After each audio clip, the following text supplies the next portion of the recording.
All right, welcome back. And of course, we do have on Zoom Mr. Martin George, attorney at law. Good morning and welcome, sir. Good morning to you, Brother B, and good morning, Trinidad, and especially good morning to Tobago.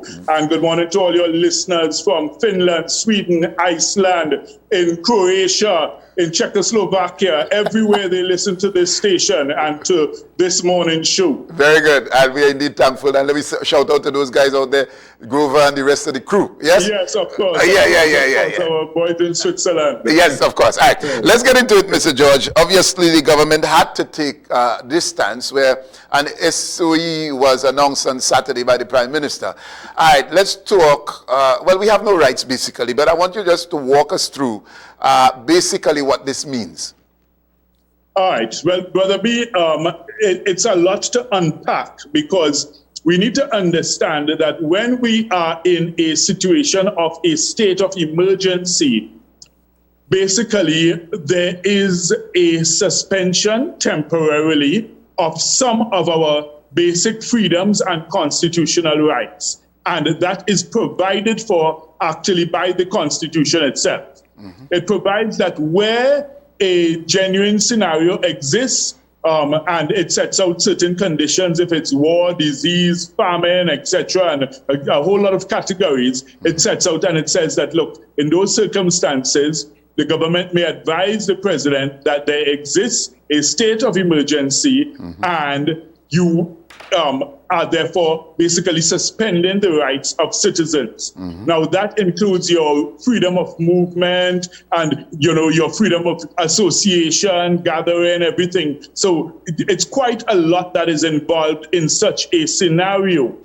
And then now you always have the regulations which are put out, which give more specific details. And one of the things that concerns me particularly, Brother B, is in the regulations that were sent out last night. I don't know if you are aware, but around 7 p.m., the regulations were issued.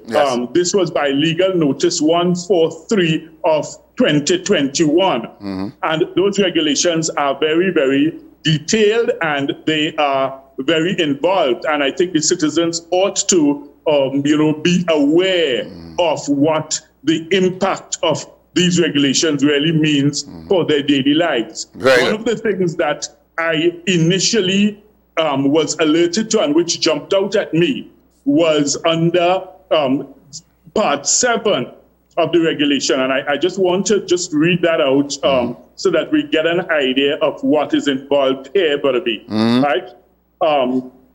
It speaks to a situation where it says, all air and seaports or any place where an aircraft or ship or vessel can land shall, except in relation to air and sea cargo, remain closed to the arrival or departure of aircrafts or ships or other vessels carrying passengers unless permitted by the minister with responsibility for national security. So, Brother B, in effect, what this regulation says is that all our airports and seaports are closed to passenger traffic. I don't know if Tobagonians have recognized what this part of the regulations really means to them. And these regulations are stated at the end to take effect until July 4th. So today is the 17th of May. And it would seem that unless the Ministry of National Security deems otherwise, now I've been monitoring and trying to see if there's been any subsequent release or proclamation by the Minister of National Security, but I haven't seen anything yet. If anybody is aware of anything, I'll be glad if they could bring it to my attention so that we could update the situation. But as it stands, Brother B, based upon what we are seeing here, it would appear that there's no passenger travel between Trinidad and Tobago at all that is permitted between yesterday, last night when this was issued, and the 4th of July. Now, this means that you cannot get a flight to go to Trinidad. You cannot get a flight up from Trinidad. You cannot get a a boat ticket to go to Trinidad. You cannot get a boat ticket up from Trinidad. So, I mean, I don't know if it is that the government really intends it this way, or if it is that Mr. Hines, the Minister of National Security, is going to come today on the media to clear up this issue, to make some exemptions, because there must be some provision, Brother B, I would think, for potential and emergency travel, which would involve essential workers, say, for instance, TNTech, WASA, TSTT, personnel who may have to travel between the islands. Say, for instance, if there's a problem at WASA that requires engineers to come up from Trinidad, you know, I mean, there must be some kind of provision for that. Okay. If somebody has a medical emergency in Tobago and you need to go down, or you need to accompany one of your loved ones down to Trinidad, you know, I think there's really some need for some clarity in these areas. And as I say, that to me, for the people of Tobago, jumps out as the biggest one. Because remember, Brother B, we have to understand, most Tobagonians travel to Trinidad for business or, you know, for serious purposes. It's usually not a leisure travel. It's usually not something that you have any choice. It's something that you have to do because whatever it is, it's either not available in Tobago at all, or it's only available where you have to go in Trinidad. So therefore, in those circumstances, I think this is one of the most fundamental aspects of the regulations that I have seen. And I certainly hope the government gives us some kind of clarity and light in terms of what they really intend in this regard. Okay. Well, we all, and you bringing that to the fore, obviously that needs to be attended to, if not immediately, as soon as yesterday. And so, all right. But let's get into how long this can possibly last. Obviously, the Prime Minister is saying that based on our behavior as the citizenry, the extension of the curfew regulation, not the curfew regulation, but the COVID regulations. But just bring in the state of emergency in this. So how long can this last? Within 15 days, the motion must be brought to the Parliament and tabled and debated. Now, the thing is, it requires only a simple majority at this stage in order to be passed or extended. So it has to be brought to the Parliament, it has to be debated, and I guess you'll hear from both sides as to, you know, the merits or demerits of it. I, however, think that most of the population would understand and appreciate that, look, when you see a government has reached to declaring a state of emergency, it means that they have basically run out of options. The state of emergency is your last option. This is your nuclear option. This is akin to the president sitting in the White House in the US and declaring, well, look, I have to use the nuclear codes because I have no other option. So therefore I have to call a strike, an airstrike. You know, it's that kind of scenario. So you saw the reluctance basically in the Prime Minister in that it's not something that he necessarily wanted to do, but I think he felt that, look, his back was against the wall and he had no other choice but to declare a state of emergency. When you declare a state of emergency, Brother B, this is something that immediately hits the international media. Reuters carried a full story on it yesterday, right? Other news headlines internationally spoke about it because, in other words, this is big news because if a country has to declare a state of emergency in order to deal with the COVID-19 pandemic, basically you are telling the world, you are signaling to the world, I have reached a situation of critical mass. You know, so in other words, you know, like the author Malcolm Gladwell, if you're familiar with his works, remember his book, The Tipping Point. Basically, you are saying we have reached the tipping point and therefore we have to take some drastic measure. So people have to understand that, look, once this thing is passed in Parliament, it can run for up to a maximum of 3 months. Now, you will notice the Prime Minister did not specify an end date, which means that I think the government wishes to give itself the room and, you know, the ability to possibly use the full 3 months if necessary, in order to control this pandemic, right? So the point is, once you have the 3 months, you can go back and ask for an extension for another 3 months, but it cannot go beyond 6 months upon this one proclamation. Very good. Right? So all right. Your ultimate outer limit is a maximum of 6 months, and Brother B, I hope for all that is good and for all that we know that it doesn't ever reach to extend until 6 months. All right. Given the times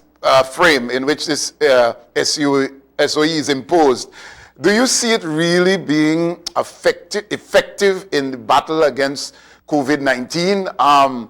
Because you still have the entire day to flex, as it were. People will take the opportunity to do as they wish during the free time. The stringent measure is taken in the night. All groceries are closed at 8 o'clock. You have an hour to balance, as it were. Do you think that the time frame is the best option, or should it have been within a limit, maybe less movement during the day? Do you think? Well, no, Brother B. It's not as you describe at all, and that's why it's important for persons to read the regulations. Now, the thing is, I think the government has to really do a better job of communicating on this issue, because I'll tell you why.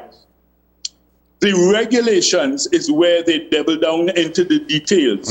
Are you aware that under the regulations, you cannot even go out in public to exercise, yes. even if you are wearing a mask and you are alone?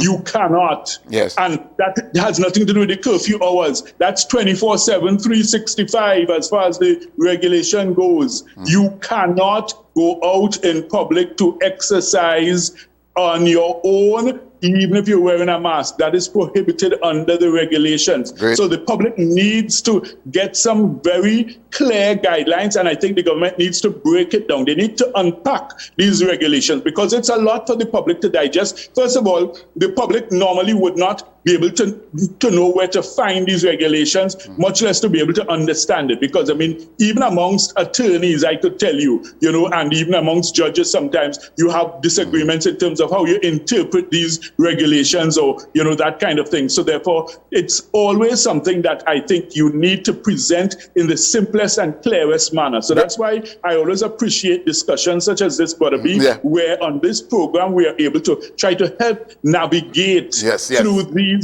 convoluted waters, so that we can bring some measure of clarity for the public. Because the government has to do this officially. All right, we have to go for a break, but when we come back, I want to spend a little more time there, given that people believe that this time after 5 o'clock in the morning, you're free.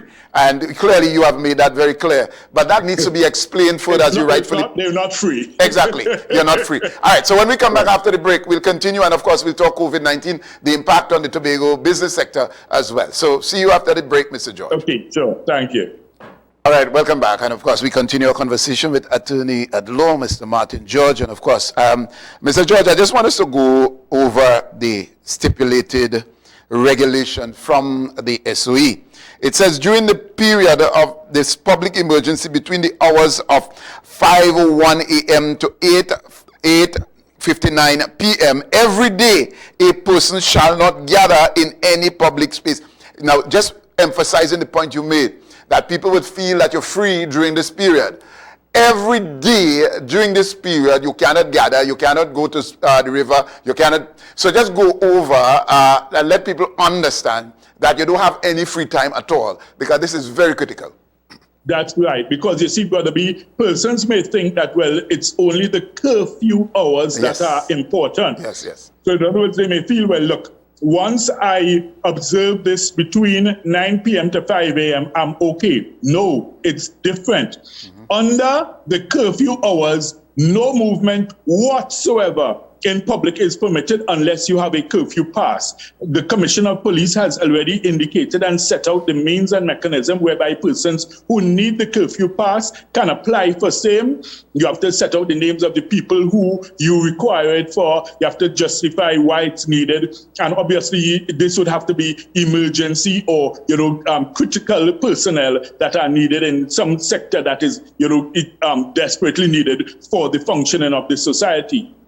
But separate and apart from that, between the non-curfew hours, okay, so which would be 5:01 a.m. to 8:59 p.m., during those hours, your freedom of movement is also restricted, and that's where the regulations come in, and that's where I think the public education campaign is needed by the government so that people can understand, because it's going to be very unfair to have police officers going around locking up persons if it is that you, as the government, have not clearly communicated or articulated to persons what these regulations contain and what they mean from a practical standpoint. Because the members of the public are thinking exactly as you said initially, that, well, it's only between 9 p.m. to 5 a.m. that they're restricted. No. It says you are not allowed to be in any public place without any reason. So in other words, unless it is that you are an essential worker and you are going to work or from work,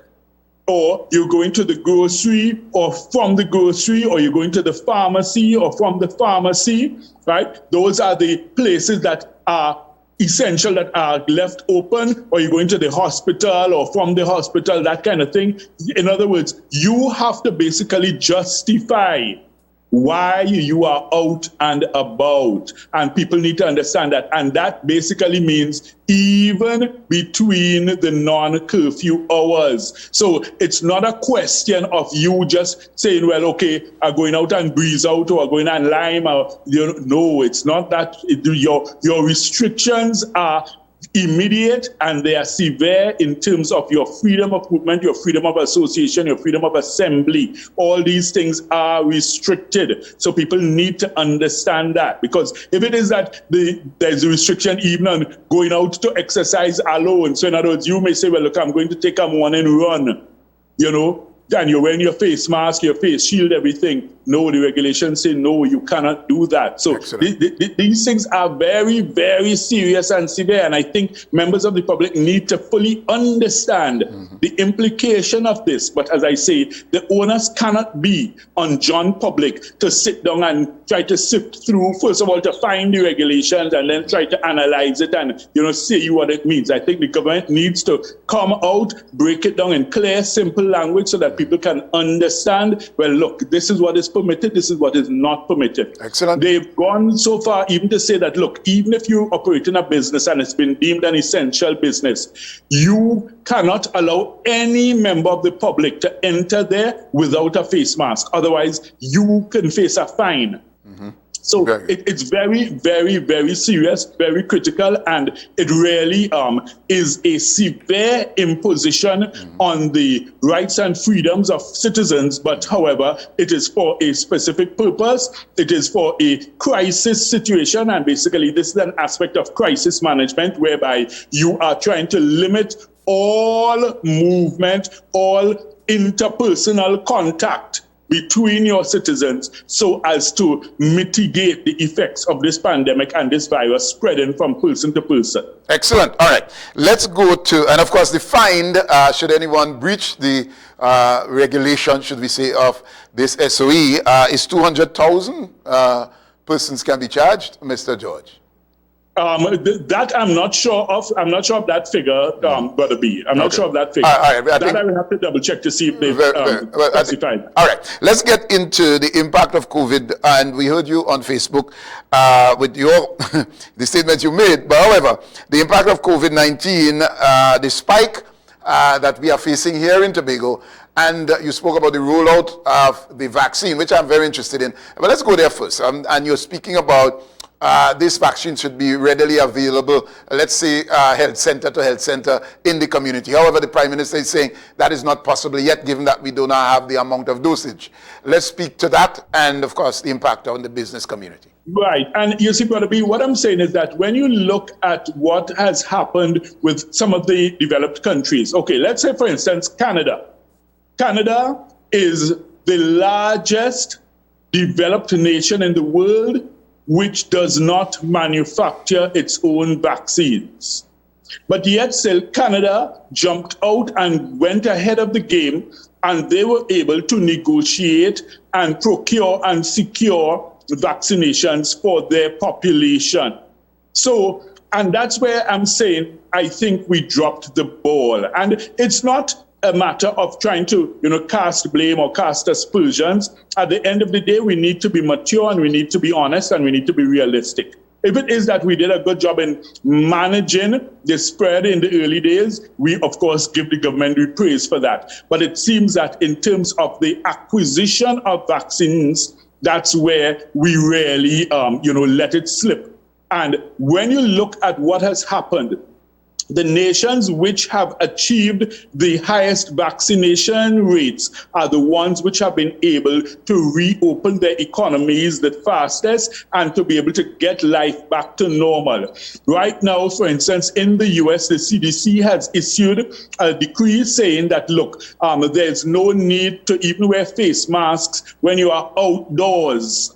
So they've dropped the face mask mandate for outdoor. Right? So in other words, they're saying you don't have to. Of course, there are certain states within the U.S. that have still maintained it. But say, for instance, like Florida, Governor Ron DeSantis, he immediately declared that no face masks are required outdoors. And in fact, he dropped the face mask mandate, I think, even for like interactions in restaurants and bars. So therefore, people are actually able to move about without the face masks. Now, of course, I think that may be a little bit too soon and too fast, to be able to, say that, look, you're doing that because at the end of the day, America has only achieved at this point, I think, maybe a 35 to 36% full vaccination rate.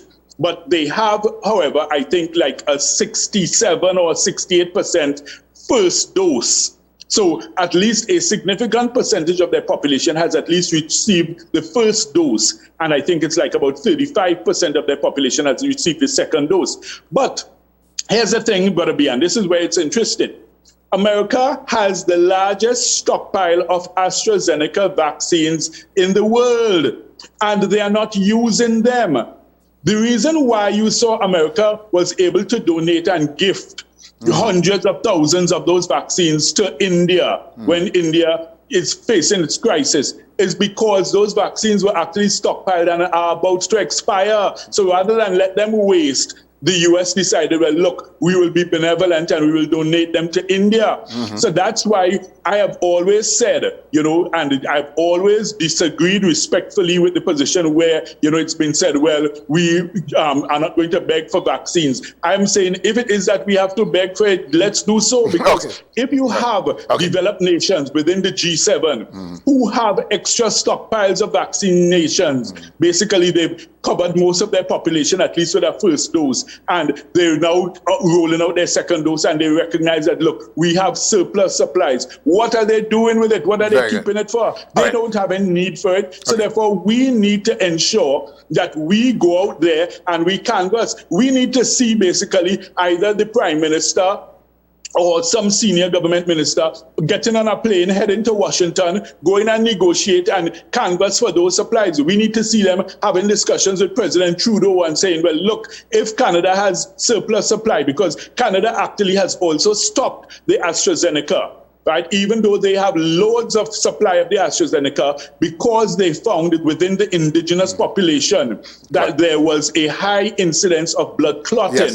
They stopped the use of the AstraZeneca. The AstraZeneca is one of the vaccines that we are using in Trinidad and Tobago. We have not had any documented reports of any high incidence of any blood clotting occurring in Trinidad and Tobago from what the health officials tell us. So therefore, in that case, if Canada is not going to be using their AstraZeneca supplies, then I think that we should be on the phone. If I were the Prime Minister, I would be on a plane to Canada in the morning. And I would go and I would speak to Trudeau and I would say, listen, partners, if you're not using these, we need it. All right. Okay, Mr. George. 1 million doses down to us. All right. Also in Cuba, there is, we have no confirmation yet as to whether the World Health Organization has approved the vaccine from Cuba. We have relied on Cuba for medical science in terms of the doctors and nurses that we have employed here in Trinidad and Tobago. Our former Prime Minister went there for services and so on. So they have a credible medical practice that has proven themselves globally.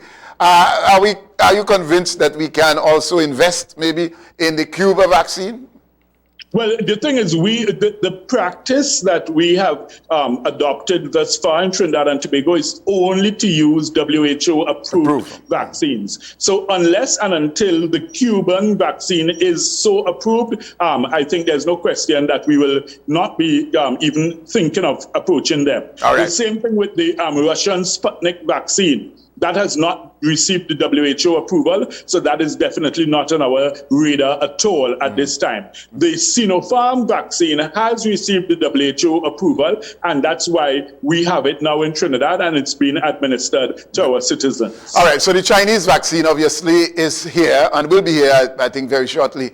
And let's talk about the rollout that you spoke about, which I said it before you said it. I'm not claiming fame here. However, the idea of having it rolled out rapidly or in a more faster fashion than it's going now is critical. Obviously, every day we are hearing cases rising in Tobago as well, and of course nationally. That's right. Let's speak to that, about getting it into every community center. So the thing is that there are two things that I think that the government needs to be more proactive with. Apart from the actual physical rollout and making available the vaccines to as wide a cross-section as possible. I mean, I know they initially started with the elderly and those with comorbidities and then those in the essential services and stuff like that. But if you recall, Brother B, of the initial 3,000 doses that were assigned to Tobago, there appeared that even just for 3,000 vaccines, the complement was not fulfilled in that you did not have sufficient persons coming, and then they had to expand it basically to say, well, look, hey, just call, make an appointment and come in, because you're talking about just 3,000 vaccines. And yet still, for whatever reason, there was the vaccine hesitancy among some persons. There was that reluctance. So therefore, my point is, listen, at this stage, don't focus on those who are reluctant. You have enough persons who are willing to take it. Let's get those persons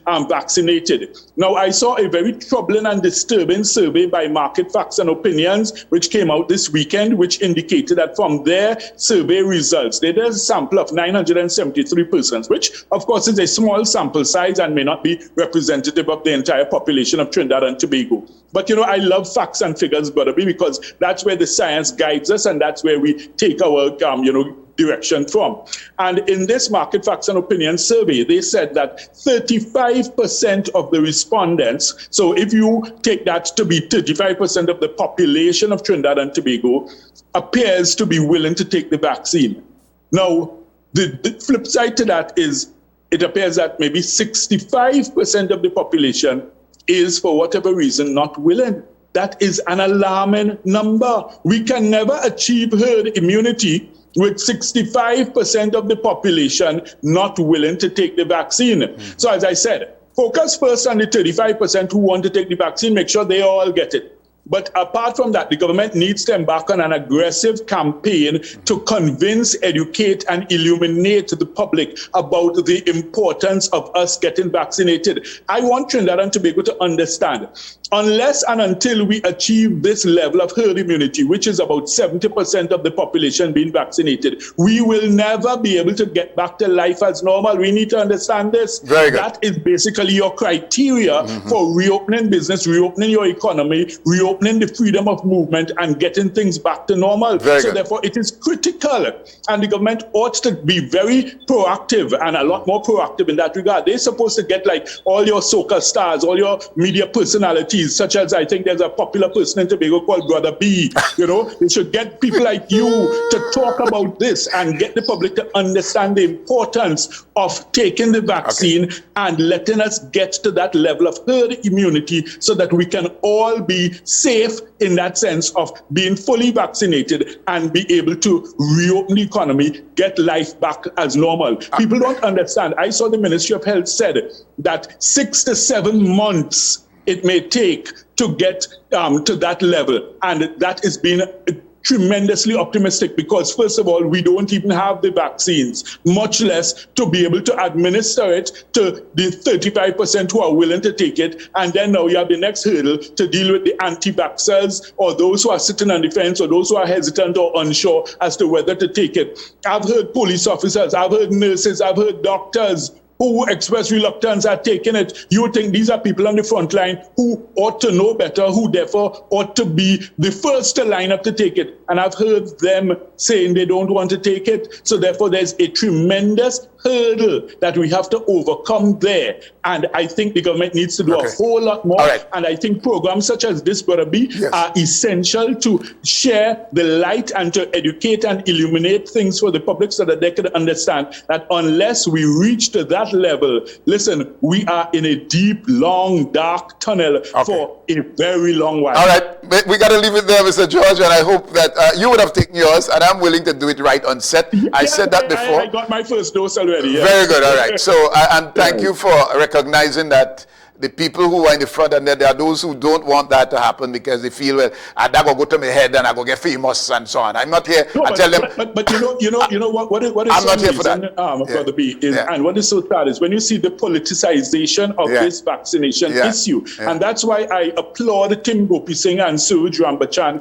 for the strong stance they took when they came out and they basically chastised the politicians and said, do not politicize this issue. This is a life or death issue. Exactly. This has nothing to do with UNC or PNM or PDP or anything like that. This has nothing to do with race, color, creed, or class. This virus does not discriminate. Exactly. It kills everybody. I tell you. Once you reach a certain critical state. So therefore, we need to understand that if the vaccines are proven to be effective, and remember, the studies have shown, and that's why I always tell you, I love the science, Brother B. I love the facts and figures. The studies have shown that, look, once you are fully vaccinated, with most of the vaccines across the board, you have about a 92% chance of not getting the virus. So therefore, you have a 92% immunity. That's a good rate. So therefore, those are good odds to work with. And that's why they say once you achieve herd immunity of 70% of your population, you can then now look to reopen business, reopen your country. Mr. George, and indeed, your speed and your energy, your enthusiasm, we really appreciate it, and I hope the message gets out there. However, we need to talk more about the regulations in the SOE and, of course, the curfew, so that people don't feel that they're free. So we'll talk again at some point in time, yes? Of course. It's always a pleasure, Brother B. Thank you, and good morning, Trinidad and Tobago. Very good. All right. Thank you, sir. And, of course, so much said there, and I hope that you get it, that you're not free. Your rights are taken away. You have no rights presently. And, of course, for those of you who have to move about, you need to get your passes from, I think it's Mr. Nurse, who's in charge of Tobago's police, and, of course, to get that done. Of course, so we'll make whatever arrangement that if you have to move about to do your duty, you need to have a pass and so on, all right?